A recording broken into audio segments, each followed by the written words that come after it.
Hi, welcome to the Active Podcast. Absolute scenes, crazy weekend. Let's talk about it. Transfer deadline day yesterday. My club did the most. Ewan's club's already done the most. Sam, what did your club do? Absolutely nothing, and I don't care because we got everything done. You did some stuff. Not on deadline day.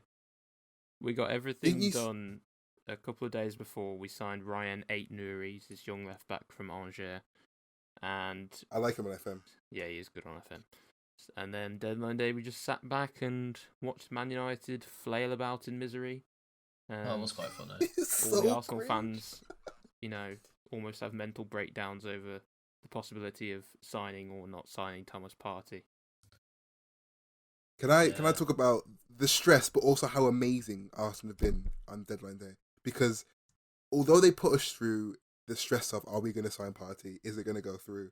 There was people tracking his flight path, and then we found out he didn't even leave Spain. Again, what is it with you lot and tracking stuff?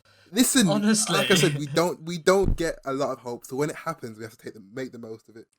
But what was funny was because Arsenal won a party. Atletico Madrid knew we wanted party all window. They would not negotiate at all. They're like, you have to pay the release clause or you won't have him. And they were convinced we weren't going to pay the release clause. So what we've done to mess with Atletico Madrid, and we're never going to be able to sign a player from them again. We have waited to the latest possible moment, which was 32 minutes before the window shut, to trigger his Actually? release clause. Yeah, we've actually done that just to screw them over, so they couldn't sign a replacement. Did they get Torreira? So now they are actually. They did get Torreira, but they did not think Torreira would be his replacement. They're different kind of players. In fact, when Torreira came to Atletico, when they were pitching the Atletico way to him, they had Party in plans with him to like link up in the midfield, and now we've just signed him and screwed them over completely. In fact, they actually quoted on Twitter, "We are lost for words for what Arsenal have just done." So good. It's a massive screw you. But I just know for a fact, if we ever want an Atletico Madrid player again, there is no way they will ever let us sign him without buying the release. See, So it's- funny. it's kind of annoying because I don't really know much about Thomas Partey and how he plays and how good he is. But I know Chelsea were in talks, or were going to look at getting him, and there was rumours over it because of the whole Declan Rice issue. But I was like, oh yeah, Arsenal ain't going to pay it. Chelsea will just go, "I'll sod it. We'll pay as much money as we want because we're not paying 80 mil for Rice." That's so nice. And then Declan Rice doesn't come in, and we didn't get Thomas Partey either. So You just stuck with Jorginho now. yeah, pretty much. Can't Well, believe that's we the were other linked thing, with him. because if you lot didn't, if we thought that you lot wouldn't go for Thomas Partey, we'd get Thomas Partey and you'd have Jorginho, and it was like, oh, this is sound. God. We can get rid of Jorginho. Jorginho, man. But I was actually kind of worried. I knew it was more smoke and mirrors, but the idea that we could have genuinely signed Jorginho did make me curl up and just like it repulsed Nah. me. The idea of Jorginho sitting in front of a back four was worrying. Honestly, like that was not it. I think out of all the Premier Scary League stuff. teams, Jorginho suits your style of play the most. Because you lot try and pass it around Do you think loads, and he's so? very good with like going into those gaps and kind of passing it sideways. Yeah, but that's all. Don't get me that's wrong. Kind of He all he does add the Like, creativity. yeah. Yeah, he's right. Like Arsenal we needs a need bit more more. than that because we have creativity. Am I lagging? I think I'm lagging. We have the creativity, Yeah. but Don't worry about it. Keep going. I mean, we need the creativity, but we need more. Like we said, so we need someone who can get forward, who can make things happen in the box. I don't really see Jorginho in the box early. Can come in quite late, so that's why I wouldn't have liked him. Whereas Partey, I've seen him do things even outside the box. He like makes some mad long shots. So that is exactly what we need.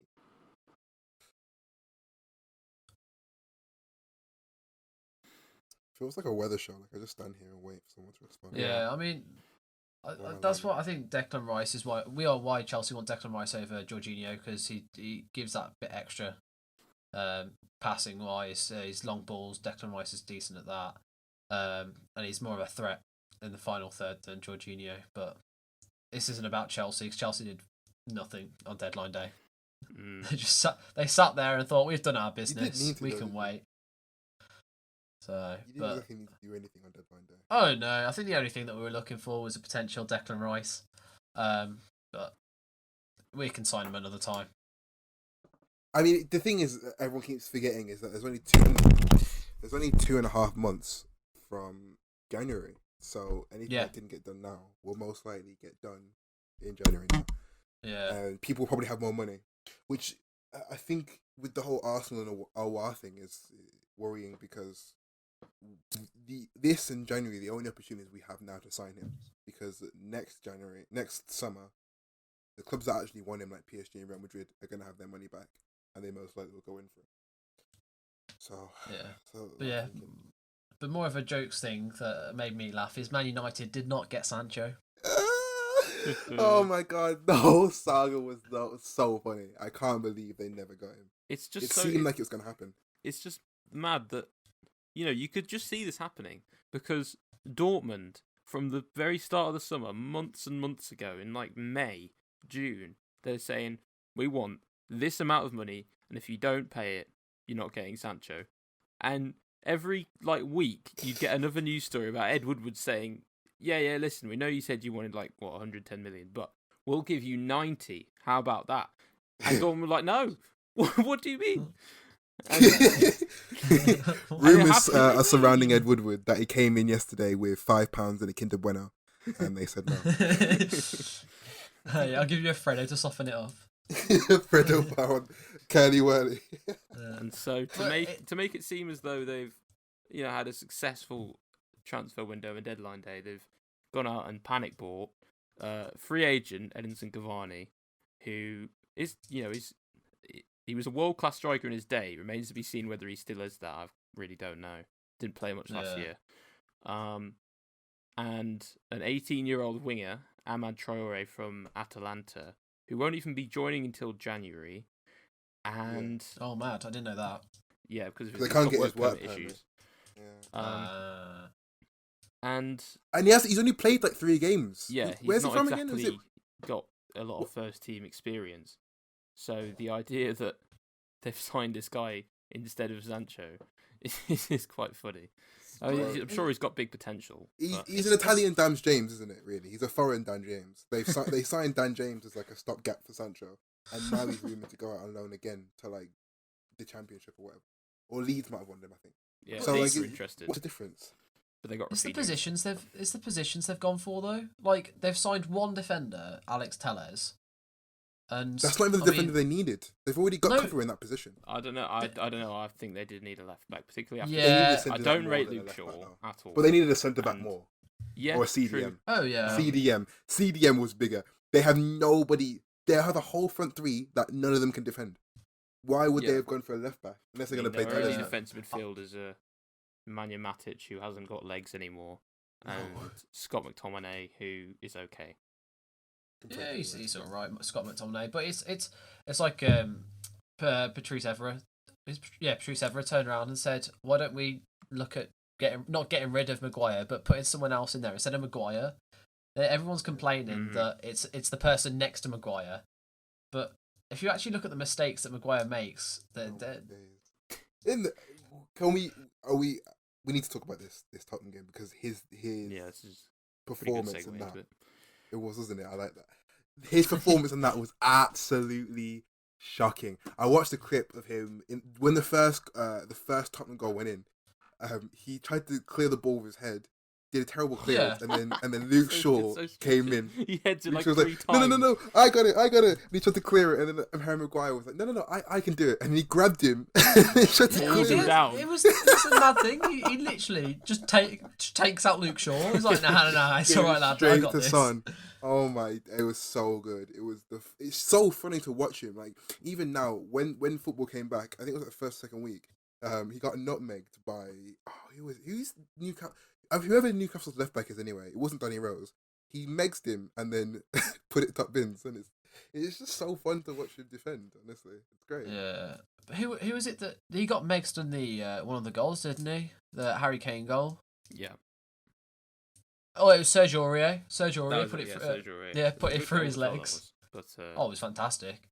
But it's not great again from.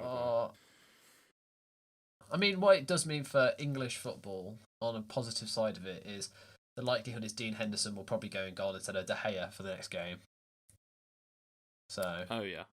Might mean that Dean Henderson gets some playing time. Who are they playing next? I wonder. Newcastle. I think it's Newcastle. I'm pretty sure it is. Yeah, no, it is actually. I'm now picturing my FPL team. I've got Alan Saint-Maximin in there, and yeah, it's Newcastle versus Man United to start next game. So yeah, I honestly think if they lose that game, I think there's a potential for it to be curtains for Ollie. Yeah, seemed like there's been moments ever since he signed. There's been quite a few moments where it seemed like he's been on the brink, and then he's been able to just about bring it back, and they've gone on a good run of form. It looked like going into last January, it seemed like everything was not looking good, and he could be on the verge of the sack. And then Bruno Fernandes came in and changed everything. And now Cavani going to do it? I'm not convinced. So yeah, maybe this is the beginning of the end for Ole Gunnar Solskjaer. We'll have to wait and see. But the thing is, for Spurs to do it as well, because if you look at Spurs' first game of the season against Crystal Palace, wasn't it? Oh, was it Everton? Yeah. Well, yeah. They lost their first game, and it was kind of like, oh, this isn't good. Mm-hmm. They were really in fact, poor in that game as well. Yeah. In fact, we even said is this the end for Jose Mourinho? Yeah, that was the name of the podcast. But podcast new one. Is this the end for Ollie? No, but it's Ole Gunnar Solskjaer. He probably will pick up, and somehow they'll beat Newcastle loads, and then. I'm pretty sure after Newcastle it's Chelsea.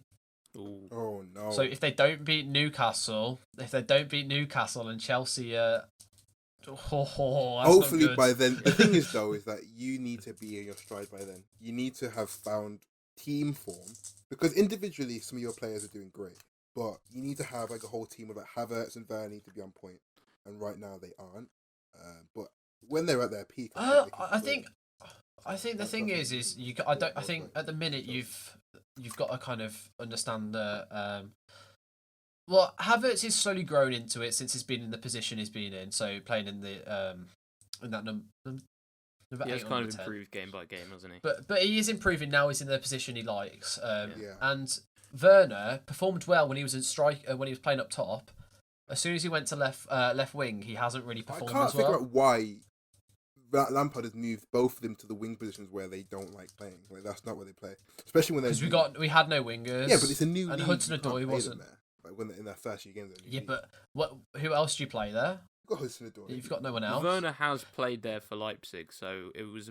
I'd say from Lampard's perspective, it's a fairly logical decision when he hasn't got another real left wing option other than Hudson-Odoi to use Werner in that position. But once Pulisic comes back from injury, which he should be back after the international break, right? I assume so. He played 10 minutes in the last game, and now he's got 2 weeks.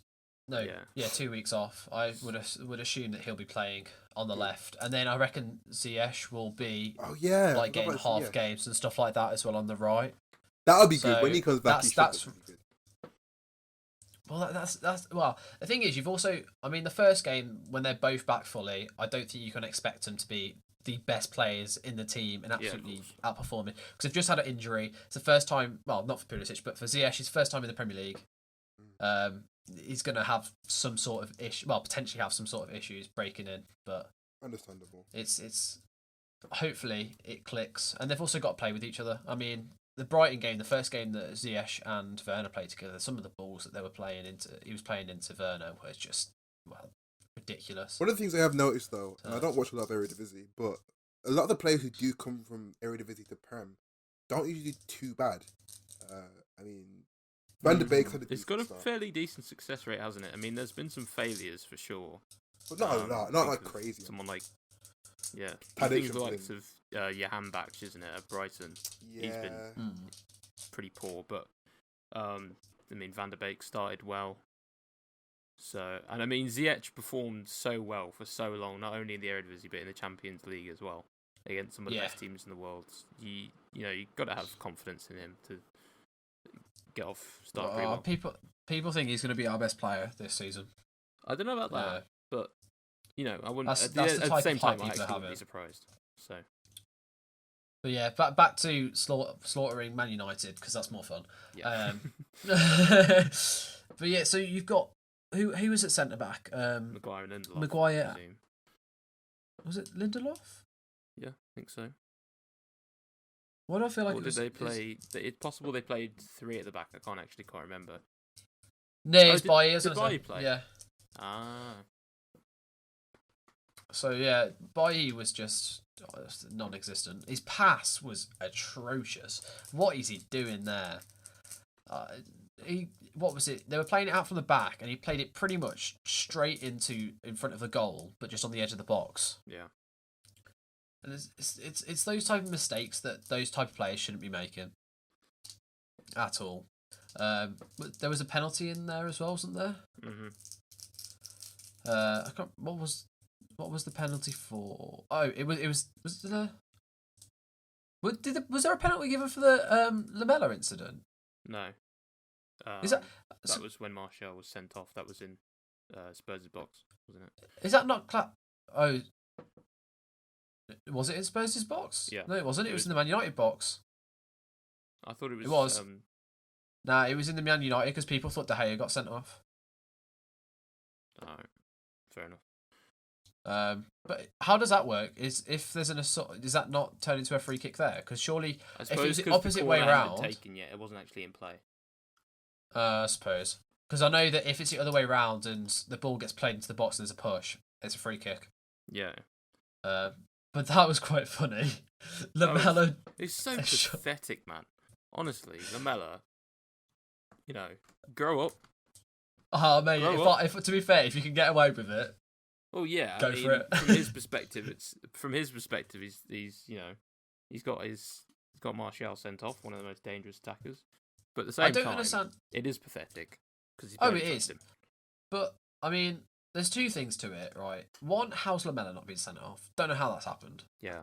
How he's managed to say that. And two, why doesn't Martial just go down? Yeah. Because Martial goes down. Martial. Well, yeah, because if Martial just kind of, even if he doesn't even go down, he literally does what Lamella did and holds his head or holds his face and shouts ref, it'll be looked at and Lamella will 100% get a card for that. And it'd probably be a red. So it's like, what is Martial doing? And but it was quite amusing to watch. Yeah. I think as much as you can mock Man United all you want, you also got to give a lot of credit to Spurs, who were fantastic in that game. Harry Kane and Heung-min Son, at the start of this season, have been on absolute fire. But I think the biggest the biggest change of this squad is how Harry Kane plays. Because funny enough, he's actually playing like a proper number 10 now. It's weird.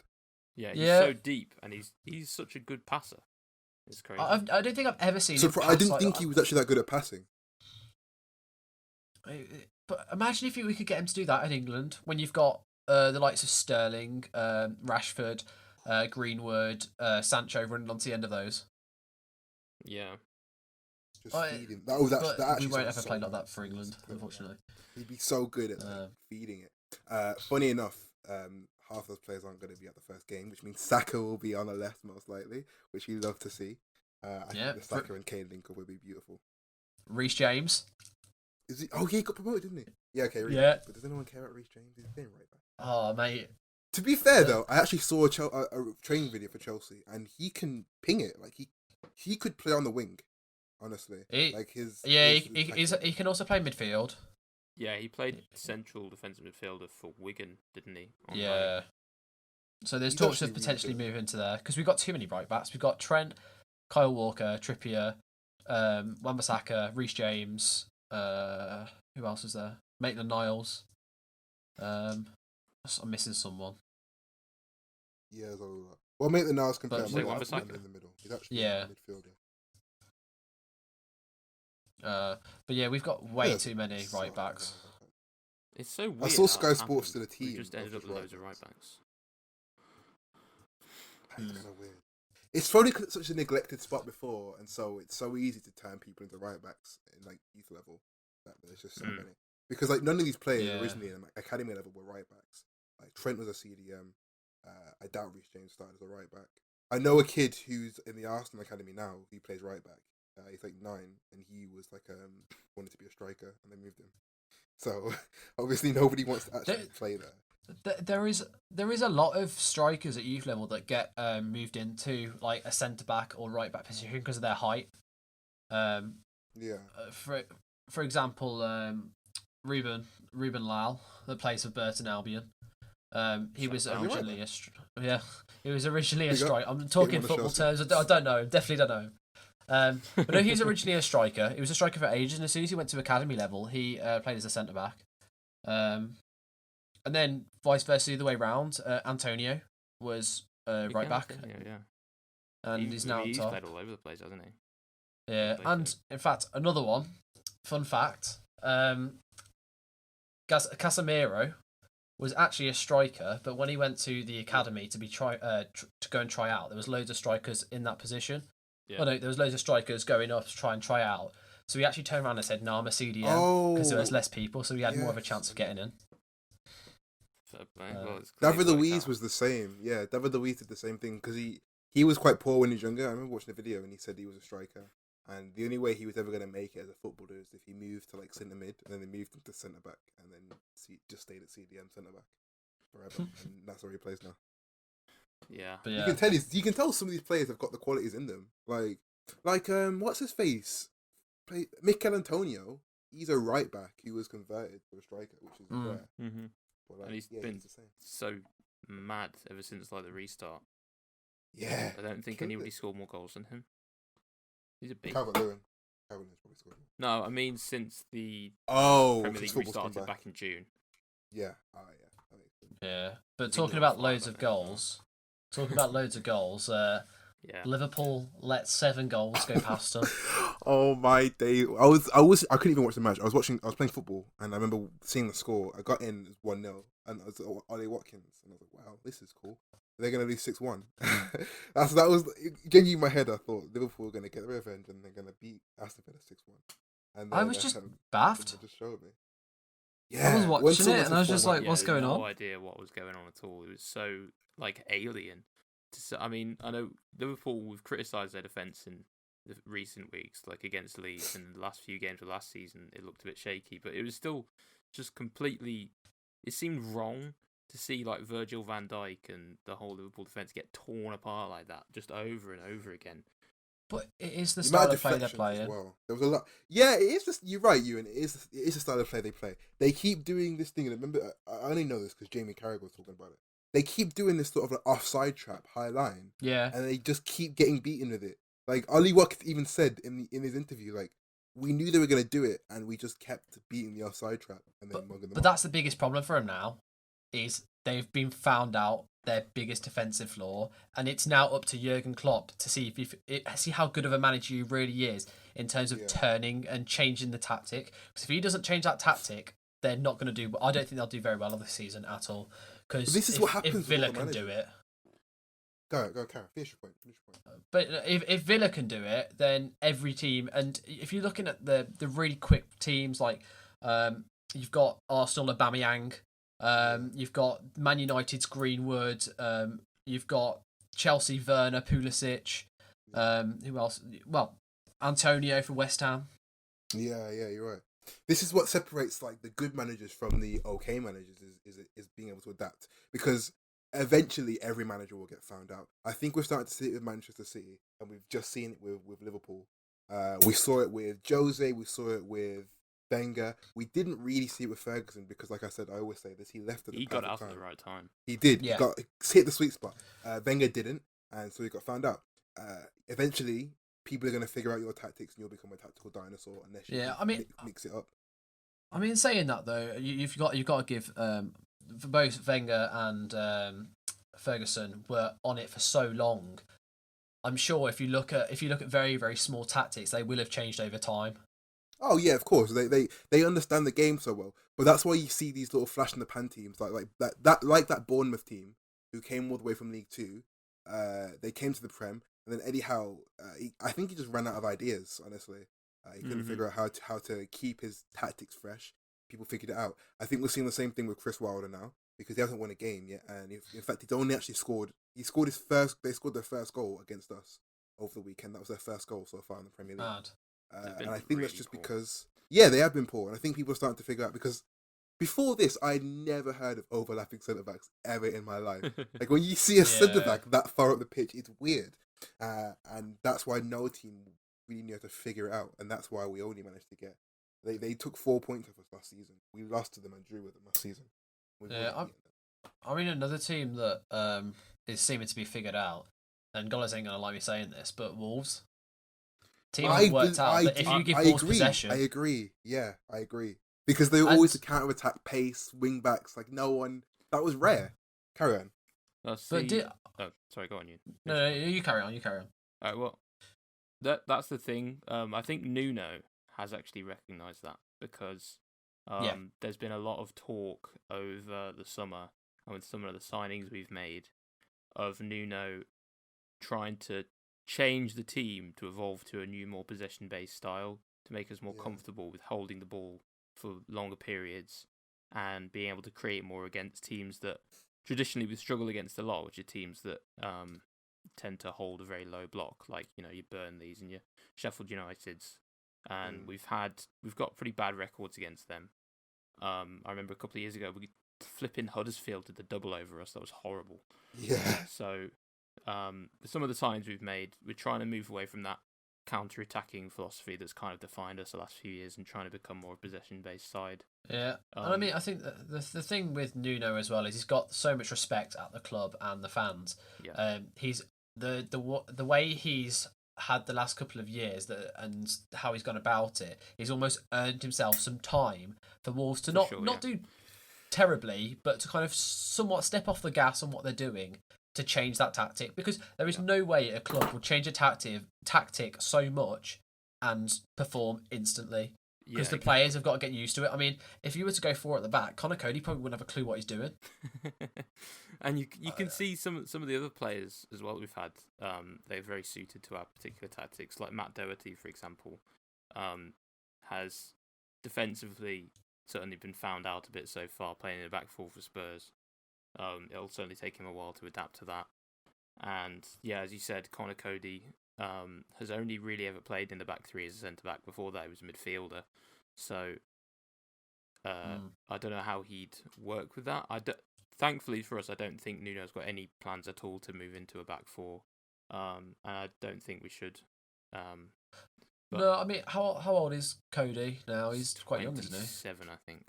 Oh, he's 27. Yeah. So I mean, you could start to bring in, like, in the next couple of years, bring in more youngsters as centre back and actually go to a back 4, where it doesn't rely on Connor Cody constantly being there. And also you could play a bit like Arsenal have done it, and Chelsea did it last year, where you can switch between the two. Yeah. And which that would work if you were able to get 2 decent centre backs that could play 4 at the back, and then you've also got Cody. You'd have the best of both worlds, really, because you can flick in between that so comfortably. Yeah, and I have full faith in Willy Bolly to be able to adapt to a back 4. Although it would be weird not seeing Connor Cody play every game, because he's played every minute in the Premier League for us since we got promoted. To be fair, he must be doing well because injuries. How's he not got injured yet? Oh yeah, his fitness record is absolutely incredible, and his presence is like you don't have Wolves without Connor Cody now. So. Yeah, but is it not also a risk? Because if he does get injured, what do you guys do? You've put Bolly, Sace, and Kilman in. Well, yeah, you got a point there. I don't think anybody knows what would happen if Connor Cody got injured. I think it'd be. You also probably wouldn't actually have Wolves with like Connor Cody because he's the only English speaker, so he's homegrown. That's literally it. You have to have Connor Cody. I don't think he's not allowed to get allowed injured. to sell him. I don't think he'd be allowed to sell him. To be honest, you haven't got many. But it also you saw when Bolly got red carded last season and missed games. We always he also Bolly. Yeah. Yeah, and didn't he get injured last year as well? He had a couple months out injured, and our defensive performances dropped off significantly. And the moment he came back, we were just so much better. And it happened a couple of times. Yeah, last season or the season before, actually, he got sent off against Man City, and the next 3 games we struggled quite a bit defensively. So Yeah, Willy But- Boly is just as crucial defensively. Yeah, I think that is the only thing that Wolves would have big problems is when their big players get injured. And I mean, it happened for Chelsea so much last That year. happens We with got every loads of team, injured doesn't it? Really, players. though. Oh Big yeah, players get but injured, it's game over. I mean, Liverpool would unless never it's- won the league if Salah and Mane were injured. Mm, Mm-hmm. but the thing is with Liverpool, they might not have won the league, but they still would have done well because of the depth they have. Whereas Yeah. Wolves, if Jimenez gets injured, you're playing what? It's Fabio Silva. Yeah, Fabio Silva, Yeah. but He's I mean, A lot of talent, but unproven. Yeah, exactly. so We have to talk about But this yeah. league though, because this league has been like as a whole, Oh. because it's been amazing. This is the best, Pure Barclays. closest, I love it. pure Barclays is because I had no idea who was winning the league this season yet. For all I know, it could genuinely be Everton. In fact, I put a 5 on Everton to win the league already because Well, it's I like mean- it's like 100-1. So like if they win, I'm balling, and they look the most consistent. They're the only team so far I think that hasn't lost or drawn a game. They've won all. they haven't 4 of had their games. difficult games though. Really, they've had one. Well, Yeah. they've beaten Tottenham away, which is the first time they've beaten a top 6 team away in like 13 years. So that's already a good start. Yeah, I mean, They're do you on guys remember your predictions? Your top 6 predictions? Everton wins Yeah, definitely they've gone out the window. Listen, they were going to Perfect. go out the I've window got by one week right. 2 already. What did you put Everton in Uh, there? No, No, don't no, really I've- fit in Everton, no. No, I had Tottenham in 6th, and they're in 6th. Oh, Right, nice. well, I think That's that's it. Tottenham's picked 6th as well. And to be honest, I'm not convinced now. Anything could happen. Genuinely, anybody Genuinely could win the league, believe- anybody could get Champions League. Yeah, they could, which is amazing. I love it. I genuinely believe now that more than ever that Arsenal will finish top 4 now. Though I think it's there for us to for the taking, but I do think Tottenham could finish above us again. But like with United playing how they are, I don't see them get challenging top 4, especially with Champions League having to like. Well, they won't be there for very long with their group, but I mean, it's still something they have to deal with. Whereas us, we've just got Europa League playing Wi-Fi passwords on Thursdays. So it'll be okay. Well, just to briefly mention the Champions League. I mean, only Chelsea got into the Champions League out of the 3 teams, but Okay, alright, um, yeah. What- our group stage is mental. We've got such a sick let me just 100% check what making sure I got it all right. We've got Rennes or Reigns, however you say it, Good. Sevilla, Ooh, and that'd be a good game. I don't even know how to pronounce this team. Krasnodar. Krasnodar. The Russian team. Yeah. So if we don't get through the group stage, something's gone wrong. Sevilla, you don't sleep on Sevilla though, because did you watch Super Cup? They were amazing. Sevilla a in that good game. team, actually. They Oh, are actually yeah. a quality team. I would say, to be honest, it's probably like 50-50 between Chelsea and Sevilla to who's going to come top of that group. You're both qualified. And I would say don't sleep on Rennes either. They're not a bad team. This is their first ever time in the Champions League, but they have just sold their best attacker, Rafinha, to Leeds. So Yeah, he's scored quite a few goals for them. They won a Saliba So- actually on loan because they were going to play him as their star Yeah. centre back, but they didn't. most go for it, interesting thing about Rennes is Camavinga. Be interesting to see him. Oh yeah, he's been linked everywhere. The dude is still 17, isn't it? Like He's 17. He's young. genuinely one of the best midfielders in the league. He's bossing the whole league, and it's quite exciting to see him in a much bigger stage. Because I remember him bossing some of these small league teams. So I mean, he bossed Paris Saint-Germain. he did. That was can't when remember everyone if found it him. was either like the Super Cup at the start of their season last season, or like the first Super game Cup, of last season, and he got his and they beat PSG 2-1, and he just controlled the whole game. Everybody knew him from. That's when I knew him, and then I remember like Yeah, there was links with like Barca and stuff saying they wanted to sign him, and they ended up signing Young.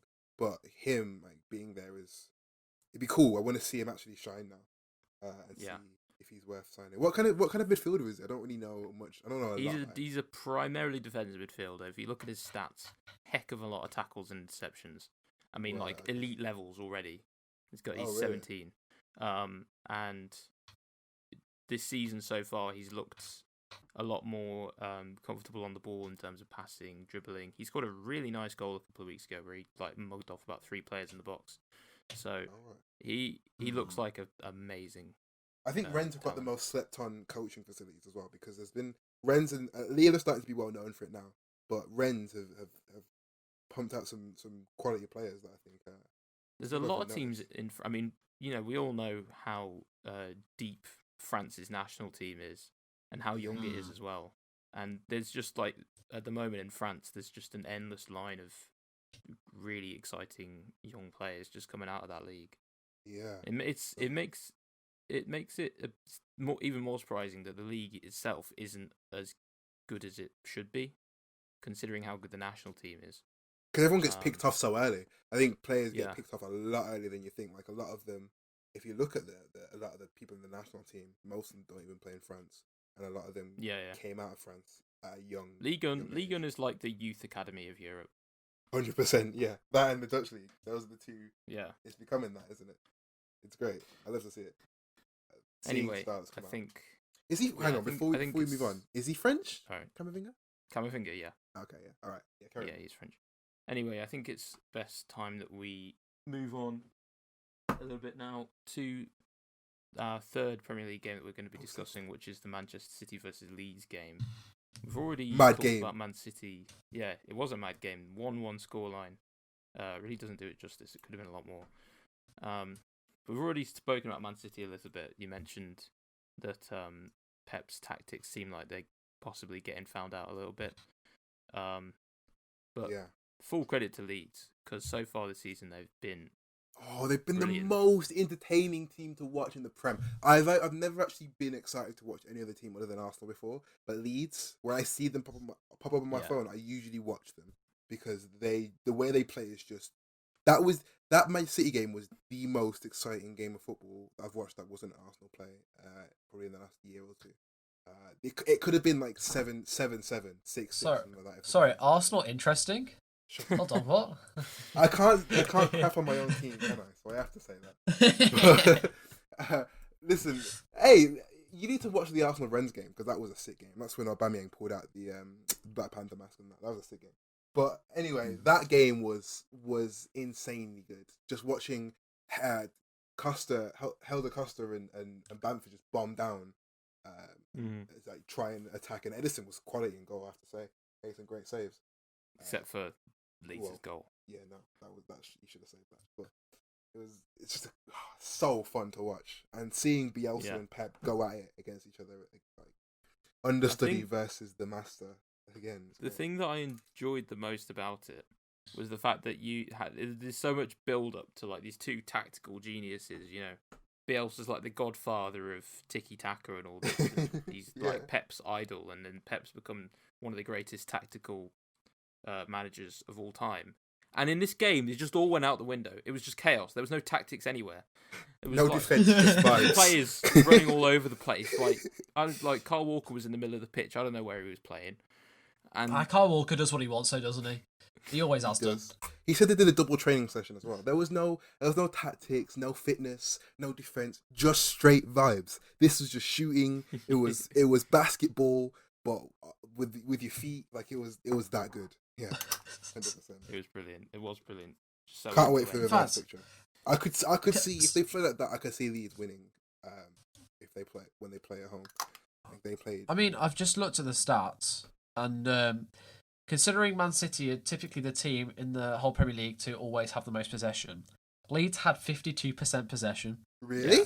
No way. Yeah, that's crazy. That's amazing because even Arsenal, when we played them, when we beat them 2-0, we had like 38% possession. So, but that's why I love Leeds. They take the game to everybody. They really couldn't care less who you are. They could play PSG or Bayern Munich in the Champions League final, and they would still play. They would still go to them. Yeah. They would send for them. They're a complete wild card. Yeah, but that's why they win. That's what they do so good. Yeah. Like even against Liverpool when it was 4-3, it feels like a win because they actually went for them instead of just playing 5 at the back like everyone else does. I loved it. Oh, I'm not gonna lie, I didn't watch the game at all. But who was up top for Man City? It was Sterling because Jesus and Aguero both out injured. Sterling scored a really nice goal quite early on. The first kind of 20 minutes, Man City really had control of the game, and Sterling, his goal, he picks it up on the left-hand side of the box, drives in past a couple of defenders, and just bends it into the bottom corner. It's a great finish. But he didn't miss a couple of chances after that. And I was going to say, do you want to have a laugh with the stats on the shots? Yeah, the thing is, he's not a striker, is he? So it's weird. Go on. No. But, so, Man City had 23 shots, in total. Oh, no. Leeds had 12 shots in total. 12 shots against Man City, Man City only had 2 shots on target. 2? No! Huh? Compared to Leeds' 7 shots on target. Oh. Wow! 10%? 10% Yeah, target? That's really bad. How? That's so bad. Yeah, they had 8.7% shot accuracy. Oh I think they're missing Aguero. That's got to be the lowest. It's got to be one of the lowest so far in this season. Probably last season as well. I can't see anyone else getting that low of a shot on target percent. But it's steady, isn't it? And you can even see, when you watch the highlights, he was drifting wide. So like he plays that way. But on top of that, to make it even worse, there was 16 shots inside the box. Yeah. No. Oh my days.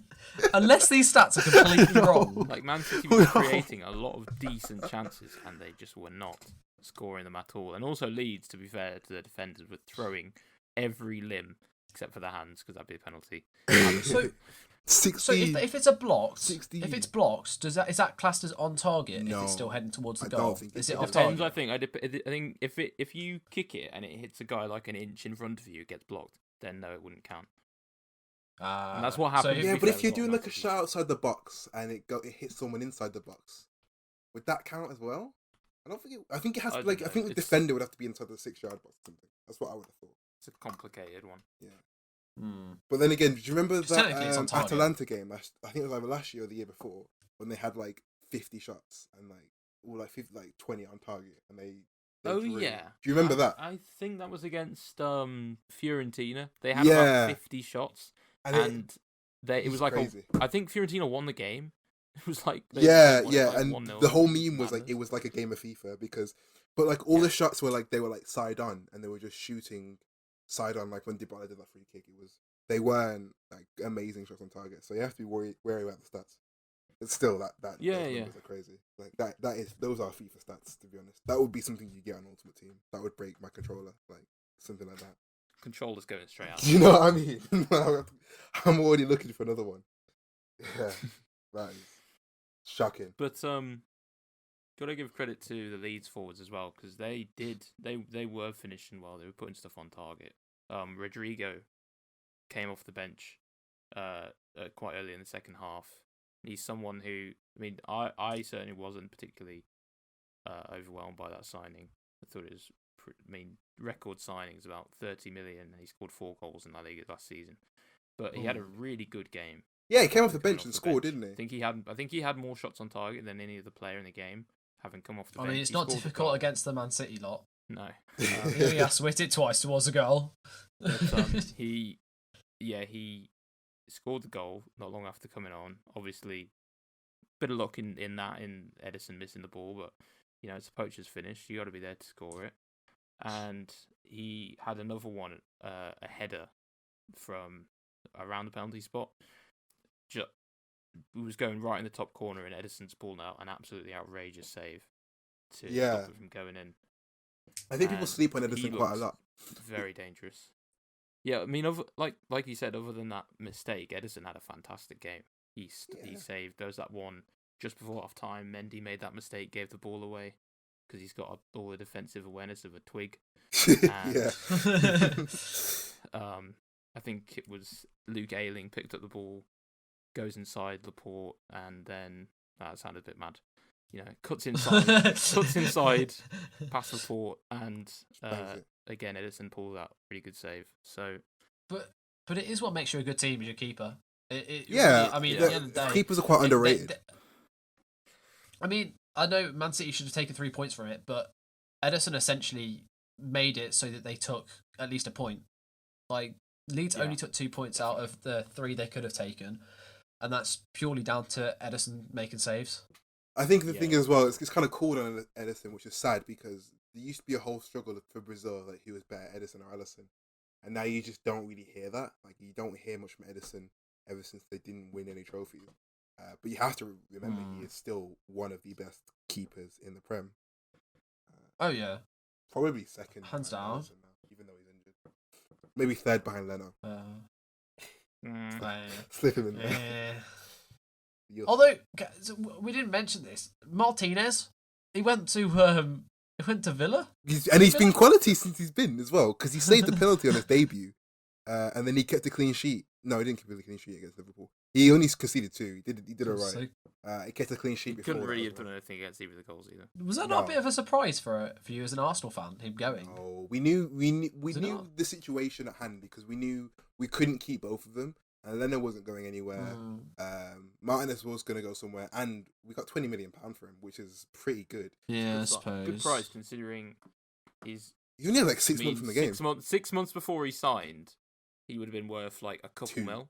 2 mil. And then, Leno gets injured. He comes in, his stock shoots up, and you get 20 mil for him. So, in that sense, yeah, you've done really well. Absolute quality, and it's good to see him. I actually feel good seeing him get first team, because he deserves it, and he has been amazing.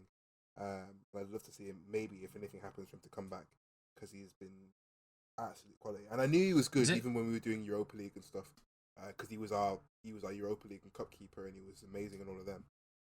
So it's great to see him winning. Yeah. Another keeper that.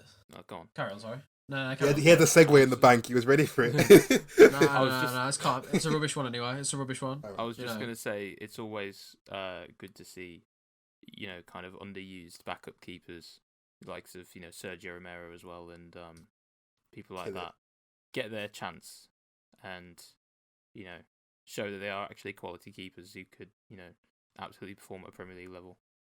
Yeah, I mean, in terms of backup keepers, Mendy, that's technically signed as our backup keeper, kept a clean sheet. Did you sign him as a backup? You signed him as a first choice, to be honest, didn't you? Well, I mean, if you look at price, he's technically a backup. How much did you sign him for? 24. That's a first choice keeper price. You guys are just ridiculous with it. Like, you guys are the only people who would spend more than like 30-40 mil for a keeper ever.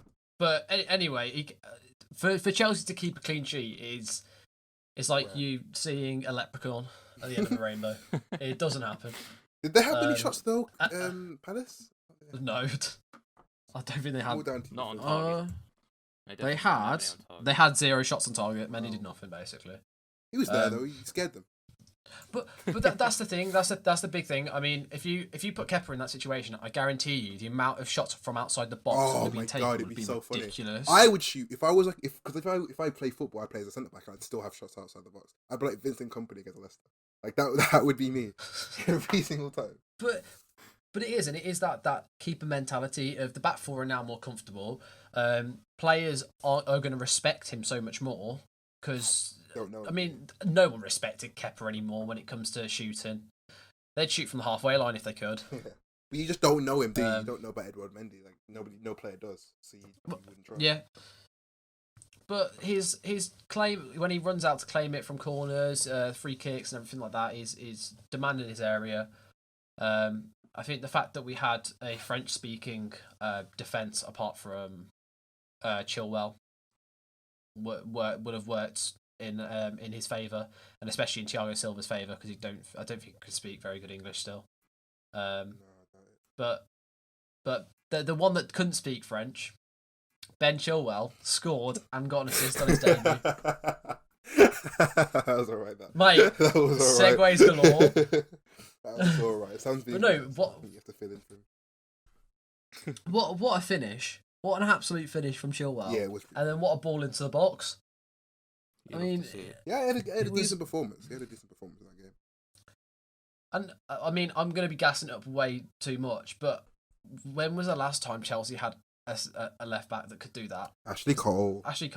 Who you nabbed from us and still not happy about that. Whatever. Hey, he's a blue. I can't believe the fact that he considers himself a Chelsea fan as well. Because we made him who he is. Without Wenger in our academy, he would be no one, and he's a Chelsea fan, huh? Which is too good, mate. Yeah, carry on. Ashley Cole. But no, Ashley it is Cole. the last time. Ashley Cole. Sorry, I got COVID. But no, it is the last time we had a decent left back is Ashley Cole because we've had Emerson, Alonso, Felipe Luis. He's been a season there. Did you have Felipe Luis? When did you have Felipe Luis? Oh, he went straight back to Atletico after a year, didn't he? Yeah. Did you sign him or did you loan him? It was a signing. It was permanent. Was it a signing? Permanent signing, and then he went right back after a season. Wow. Yeah. And then Messi We've ended his not had the career. best of luck. Did you see when Messi absolutely mugged him off, and he's never been good ever since?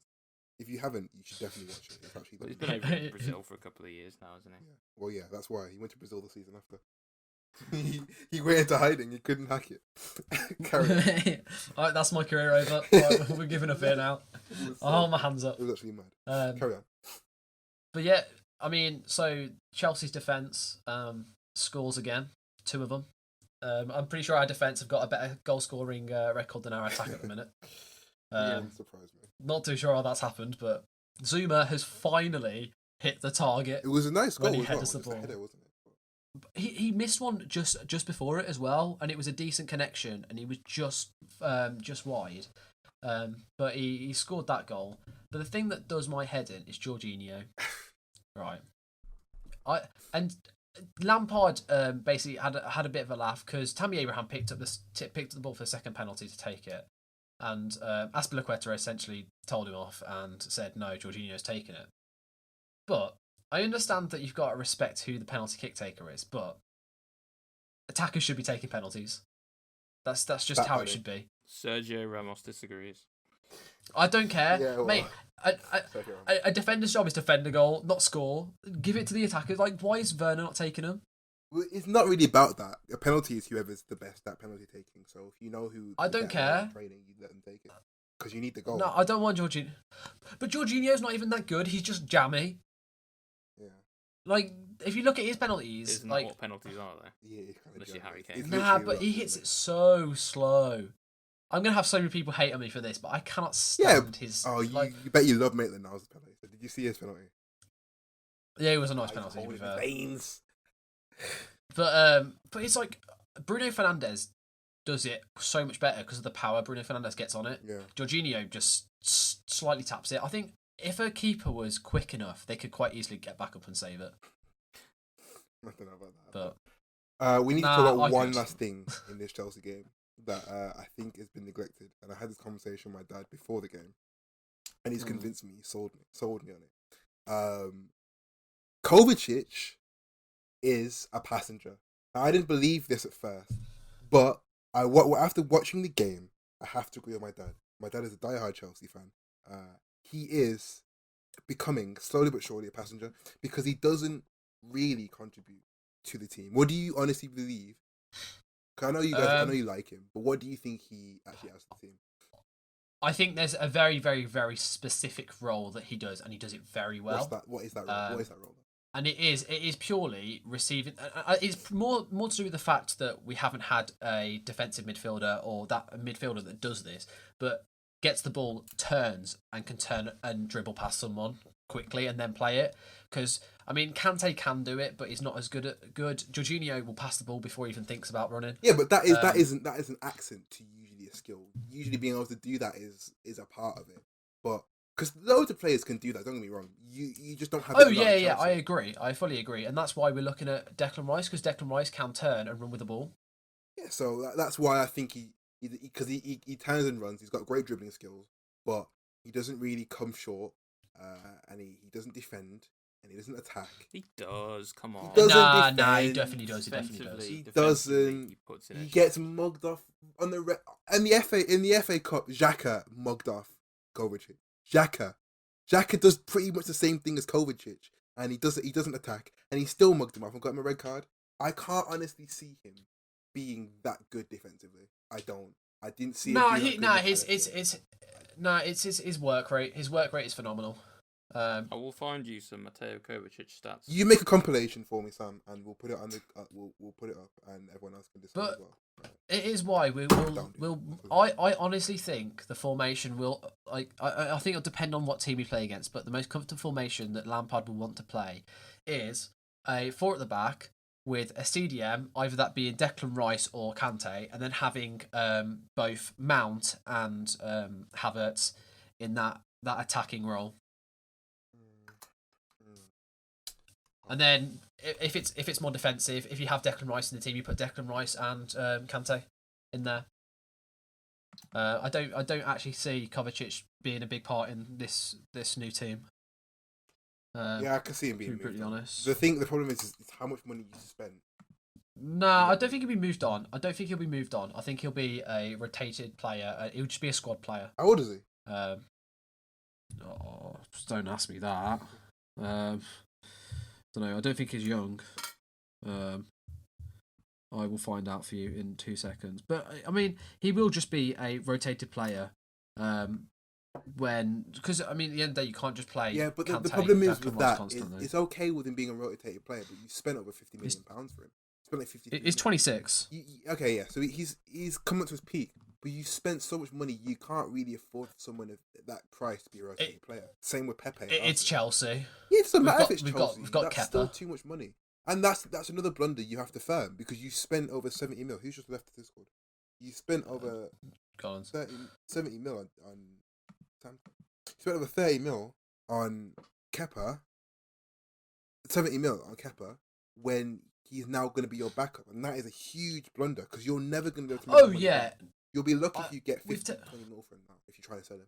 We've taken a massive risk, and we're still doing it. I mean, at the end of the day, Havertz and Werner could both be amazing this season and turn out being horrible and like tragic at the. I mean, they're both really young players, especially Havertz. The same with Hudson-Odoi, Mason Mount. They could all turn and be trash. But that is football. Unfortunately, you've got to take gambles every now and again. And Kepa was one of our big mistakes. I think you have to look at your scouting a little bit though. But I mean, Eden Hazard. We didn't pay a ridiculous amount for him, and look how much we ended up selling him for. The problem with Eden Hazard is everybody knew he was amazing. Everybody wanted Eden Hazard. West Ham almost signed him. City wanted him. United wanted him. Arsenal even linked. And luckily you got him because you got Champions League football and you had the money to give him. That was literally the only reason why you got him.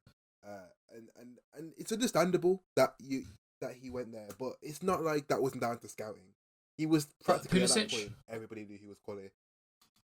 I will give you Pulisic because I didn't know anything about Pulisic until you signed him. I knew a little bit about him, but I didn't know he was that good. So I will give you Pulisic. But it's rare. It's not common. You can also look at our youth as well, scouting via youth. We've got Mason Mount, Reece James, Tammy Abraham, Hudson-Odoi. We've also just been signing more players. We've got Malang Sarr that's just came in that could be a phenomenal centre back. But we also do the other thing we don't do quite well is keeping hold of players for a little bit longer. When we need to. I mean, De Bruyne, Salah. I mean, if you look at the Chelsea, like if you look at the players that we've let go, we could have an absolutely phenomenal team. It'd be insane. Yeah, you had De Bruyne and Salah together right now. Oh my god, disgusting. So, but it's the best thing about this is Frank Lampard's responded to a 3-3 draw to West Brom to go and beat Palace 4-0. Oh, of course, because I guarantee he gave that team absolute bollocking in the dressing room. Oh yeah, and I honestly think the Frank Lampard is probably very similar to Ferguson in terms of how harsh he is to the players. I mean, last year he turned around to Tammy Abraham and called him a championship striker. You could have a guy that scored, but he scored 16 goals in the Premier League, and you're calling him a championship striker. That's how harsh he is on our players. Championship striker, and he's already scored 3. But it's that, and depending on the players that come in, I mean, we might have a player that's just came in that doesn't respond very well to being shouted at. True, but you got to get used to it. Speaking of people who've just come in, I do want to talk about before we wrap this up. Who you believe your personal signings of the season, of this transfer window at least, anyway. So I'm going to give it off to Sam first because he's back. Who do you believe is your signing? Who do you think is going to be signing of the season? Nuno, new contract. Fair enough. Honestly, our best deals this transfer window have been new contracts for Nuno, Cody, and Raul Jimenez. But in terms of actual signings, Nelson Semedo almost scored a banger, didn't he, in the Fulham game? Was it Fulham? He scored a goal. Nearly scored a goal. I think he did. Yeah. Yeah. Carry on. Yeah, Nelson Semedo's up there. His first 2 games, I mean, we lost 4-0 to West Ham, yes, but he was actually pretty decent in that game. He was arguably our best player. He was probably the only person in the team who could, come out of that game without being embarrassed. Yeah. We were absolutely terrible, but defensively he was fairly solid. Then going forward, he was one of our most important players. And then against Fulham, he was really good again. His link-up play with some of the players on the right side looks really good already. He's a good dribbler. He makes some really good runs, and he very almost scored, but Areola made a class save. Other than that, a lot of our signings, it's hard to say yet because they're all young players. We're basically playing Football Manager at this point. We signed Fabio Silva. That one, it'll be a couple of years before we can really say whether that's been a success.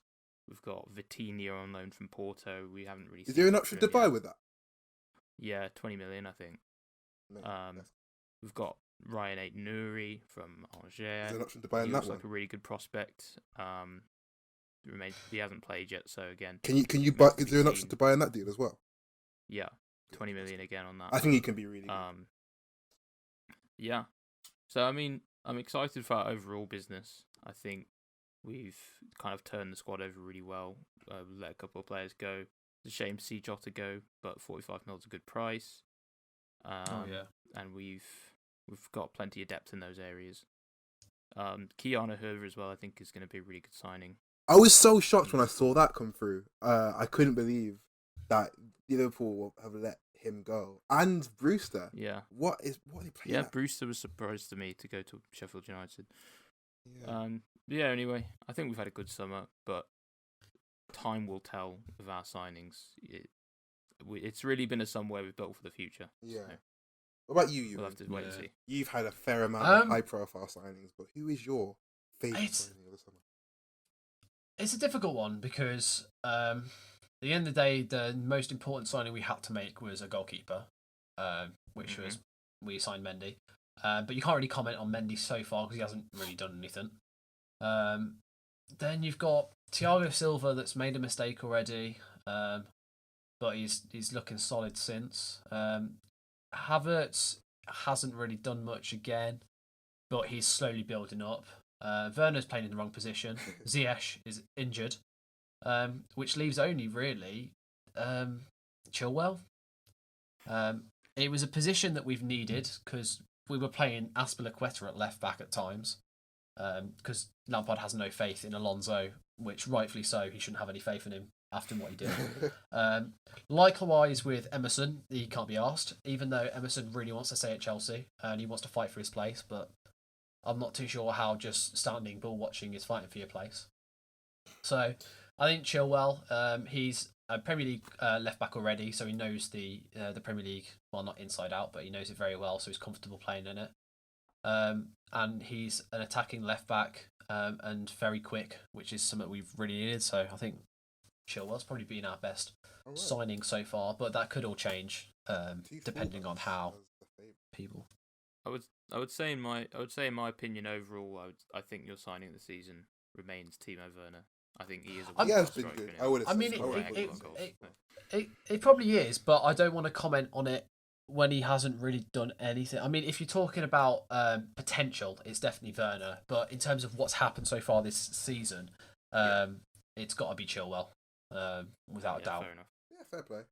I guess I have to do mine now. So, it's been a quiet week. Well, not quiet. We've done stuff, but we made some important signings. So. Yeah, we have made some very important signings. I want to say Partey, but I'm not allowed because he hasn't played a game yet, so I'm not allowed to say he's going to be our best player.